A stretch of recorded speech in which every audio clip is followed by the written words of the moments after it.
ಕಾಯಿಲೆಗಳು ಯಾವಾಗ ಹೇಗೆ ಬರುತ್ತವೆ ಅಂತ ಹೇಳಕ್ಕಾಗೋದಿಲ್ಲ. ಈ ಕಾಯಿಲೆ ಎಷ್ಟು ಡೇಂಜರಸ್ ಅಂತ ಹೇಳೋ ಅವಶ್ಯಕತೆ ಇಲ್ಲ.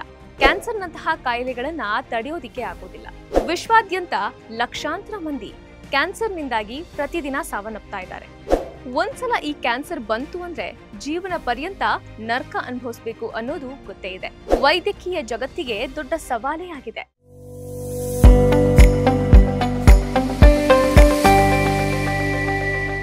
ನಮಸ್ಕಾರ ವೀಕ್ಷಕರೇ, ಡಾಕ್ಟರ್ ಬಾಸ್ಗೆ ಸ್ವಾಗತ. ಕಾಯಿಲೆಗಳು ಯಾವಾಗ ಹೇಗ್ ಬರುತ್ತವೆ ಅಂತ ಹೇಳಕ್ಕಾಗೋದಿಲ್ಲ. ಅದರಲ್ಲೂ ಕ್ಯಾನ್ಸರ್ನಂತಹ ಮಾರಕ ಕಾಯಿಲೆಗಳು ಇತ್ತೀಚೆಗೆ ಸರ್ವೇ ಸಾಮಾನ್ಯವಾಗ್ಬಿಟ್ಟಿದೆ. ಈ ಕಾಯಿಲೆ ಎಷ್ಟು ಡೇಂಜರಸ್ ಅಂತ ಹೇಳೋ ಅವಶ್ಯಕತೆ ಇಲ್ಲ. ದುರಾದೃಷ್ಟವಶಾತ್ ಎಷ್ಟೇ ಕಾಳಜಿ ವಹಿಸಿದ್ರು ಕ್ಯಾನ್ಸರ್ನಂತಹ ಕಾಯಿಲೆಗಳನ್ನ ತಡೆಯೋದಿಕ್ಕೆ ಆಗೋದಿಲ್ಲ. ಆದ್ರೆ ಇನ್ಮುಂದೆ ಚಿಂತೆ ಬಿಟ್ಬಿಡಿ, ಯಾಕಂದ್ರೆ ಈ ಡೆಡ್ಲಿ ಕ್ಯಾನ್ಸರ್ಗೂ ಕೂಡ ಲಸಿಕೆಯನ್ನ ಕಂಡು ಹಿಡಿಯಲಾಗಿದೆ. ಇದ್ರ ಬಗ್ಗೆ ಕಂಪ್ಲೀಟ್ ಡೀಟೇಲ್ಸ್ ಕೊಡ್ತೀವಿ. ವಿಡಿಯೋವನ್ನ ಕೊನೆವರೆಗೂ ನೋಡಿ. ವಿಶ್ವಾದ್ಯಂತ ಲಕ್ಷಾಂತರ ಮಂದಿ ಕ್ಯಾನ್ಸರ್ನಿಂದಾಗಿ ಪ್ರತಿದಿನ ಸಾವನ್ನಪ್ತಾ ಇದ್ದಾರೆ. ಭಾರತದಲ್ಲೇ ಪ್ರತಿದಿನ ಸಾವಿರಾರು ಕ್ಯಾನ್ಸರ್ ಪ್ರಕರಣಗಳು ದಾಖಲಾಗ್ತಿವೆ. ಒಂದ್ಸಲ ಈ ಕ್ಯಾನ್ಸರ್ ಬಂತು ಅಂದ್ರೆ ಜೀವನ ಪರ್ಯಂತ ನರ್ಕ ಅನುಭವಿಸಬೇಕು ಅನ್ನೋದು ಗೊತ್ತೇ ಇದೆ. ಅದಕ್ಕೆ ಕಾರಣ ಕ್ಯಾನ್ಸರ್ಗೆ ಪರಿಣಾಮಕಾರಿಯಾದ ಔಷಧ ಇರಲಿಲ್ಲ. ಇದುವರೆಗೂ ಯಾವ ದೇಶವೂ ಎಫೆಕ್ಟಿವ್ ಔಷಧಿಯನ್ನ ಕಂಡು ಹಿಡಿಯಲು ಸಾಧ್ಯವಾಗಿರಲಿಲ್ಲ. ಆದ್ರೀಗ ಕ್ಯಾನ್ಸರ್ ವಿರುದ್ಧ ರೋಗ ನಿರೋಧಕ ವ್ಯವಸ್ಥೆ ಅಭಿವೃದ್ಧಿಪಡಿಸುವಂತಹ ವ್ಯಾಕ್ಸಿನ್ ಅನ್ನ ರಷ್ಯಾದ ವಿಜ್ಞಾನಿಗಳು ಇದೀಗ ಅಭಿವೃದ್ಧಿಪಡಿಸಿದ್ದಾರೆ.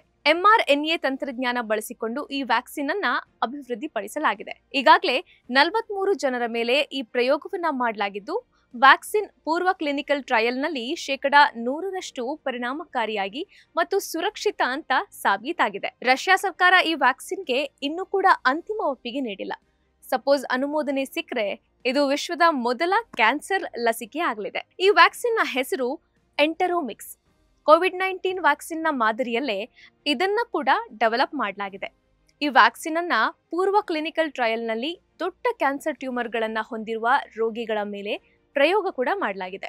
ಈ ವೇಳೆ ಕ್ಯಾನ್ಸರ್ ನಾಶ ಮಾಡುವ ಮೂಲಕ ಟ್ಯೂಮರ್ನ ಗಾತ್ರವನ್ನು ಕುಗ್ಗಿಸುವಲ್ಲಿ ಈ ವ್ಯಾಕ್ಸಿನ್ ಯಶಸ್ವಿಯಾಗಿದೆ ಅಂತ ವ್ಯಾಕ್ಸಿನ್ ಅನ್ನ ಅಭಿವೃದ್ಧಿಪಡಿಸಿದ federal medical and biological agency FMBA ಹೇಳಿದೆ. ಇನ್ನು FMBA ಮುಖ್ಯಸ್ಥೆ ವೆರೋನಿಕಾ ಸ್ಕ್ವರ್ಟ್ಸೋವಾ ಹೇಳೋದೇನೆಂದ್ರೆ, ಹಲವು ವರ್ಷಗಳ ಸಂಶೋಧನೆ ಬಳಿಕ 3 ವರ್ಷಗಳ ಪೂರ್ವ ಕ್ಲಿನಿಕಲ್ ಟ್ರಯಲ್ ನಡೆಸಿ ನಂತರ ಈ ವ್ಯಾಕ್ಸಿನ್ ಅನ್ನ ಅಭಿವೃದ್ಧಿಪಡಿಸಲಾಗಿದೆ. ಈ ಕ್ಲಿನಿಕಲ್ ಟ್ರಯಲ್ ನಲ್ಲಿ ವ್ಯಾಕ್ಸಿನ್ ತುಂಬಾನೇ ಎಫೆಕ್ಟಿವ್ ಆಗಿ ಕೆಲಸ ಮಾಡಿದ್ದು, ಕೆಲ ಪ್ರಕರಣಗಳಲ್ಲಿ ಕ್ಯಾನ್ಸರ್ ಗಡ್ಡೆಯ ಬೆಳವಣಿಗೆ 60-80% ನಿಧಾನಗೊಂಡಿದೆ. ಆದ್ರೆ ಇದು ಕ್ಯಾನ್ಸರ್ನಿಂದ ಕ್ಯಾನ್ಸರ್ಗೆ ಡಿಫರೆಂಟ್ ಆಗಿರುತ್ತೆ ಅಂತ ಹೇಳಿದ್ದಾರೆ. ಇನ್ನು ಈ ವ್ಯಾಕ್ಸಿನ್ ನ ಮುಖ್ಯ ಉದ್ದೇಶ ಕರುಳಿನ ಕ್ಯಾನ್ಸರ್ ಅನ್ನ ತಡೆಗಟ್ಟೋದು. ಭಾರತ ಸೇರಿದಂತೆ ವಿಶ್ವಾದ್ಯಂತ ಕರುಳಿನ ಕ್ಯಾನ್ಸರ್ ಪ್ರಕರಣಗಳು ಹೆಚ್ಚಾಗ್ತಿವೆ. ಇದಕ್ಕೆ ನಮ್ಮ ಈಗಿನ ಅನ್ಹೆಲ್ದಿ ಡಯಟ್ ಕಾರಣ.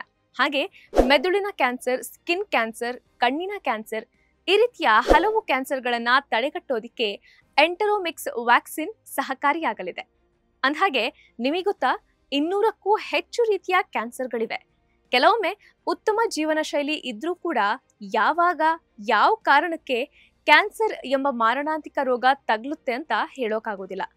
ಇದರಿಂದಾಗಿ ಸೂಕ್ತ ಔಷಧಿ ಕಂಡು ಹಿಡಿಯೋದು ಕೂಡ ವೈದ್ಯಕೀಯ ಜಗತ್ತಿಗೆ ದೊಡ್ಡ ಸವಾಲೇ ಆಗಿದೆ. ಅಲ್ಲದೆ ಕೀಮೋಥೆರಪಿ, ರೇಡಿಯೋಥೆರಪಿ ಅಂತಹ ಚಿಕಿತ್ಸೆಗಳಿಂದ ಸಾಕಷ್ಟು ಸೈಡ್ ಎಫೆಕ್ಟ್ಸ್ ಕೂಡ ಇದೆ. ಇದನ್ನ ಎಲ್ರಿಗೂ ತಡೆದುಕೊಳ್ಳೋದಿಕ್ಕೆ ಸಾಧ್ಯವಾಗೋದಿಲ್ಲ, ಎಸ್ಪೆಷಲಿ ವೃದ್ಧರಿಗೆ. ಇಂಥ ಸಮಯದಲ್ಲಿ ರಷ್ಯಾ ಈ ಲಸಿಕೆಯನ್ನ ಕ್ಯಾನ್ಸರ್ ರೋಗಿಗಳಿಗೆ ಕಂಡು ಹಿಡಿದಿದ್ದು ಇದು ವರದಾನವೇ ಆಗಿದೆ. ಇದೇ ರೀತಿಯ ಇನ್ನಷ್ಟು ಹೆಲ್ತ್ ಟಿಪ್ಸ್ಗಾಗಿ ಡಾಕ್ಟರ್ ಬಾಸ್ ಯೂಟ್ಯೂಬ್ ಚಾನೆಲ್ನ ಸಬ್ಸ್ಕ್ರೈಬ್ ಮಾಡಿ, ಹಾಗೆ ಬೆಲ್ ಐಕನ್ ಕ್ಲಿಕ್ ಮಾಡಿ. ಲೇಟೆಸ್ಟ್ ಹಾಗೂ ಇಂಟ್ರೆಸ್ಟಿಂಗ್ ಸುದ್ದಿಗಳಿಗಾಗಿ ಬಾಸ್ ಟಿವಿ ಕನ್ನಡ ಚಾನೆಲ್ನ ಸಬ್ಸ್ಕ್ರೈಬ್ ಮಾಡಿ, ಹಾಗೆಯೇ ಬೆಲ್ ಐಕಾನ್ ಪ್ರೆಸ್ ಮಾಡಿ. ಇದರ ಜೊತೆಗೆ ಫೇಸ್ಬುಕ್, ಇನ್ಸ್ಟಾಗ್ರಾಮ್, ಎಕ್ಸ್ ನಲ್ಲೂ ಮಿಸ್ ಮಾಡದೆ ಫಾಲೋ ಮಾಡಿ.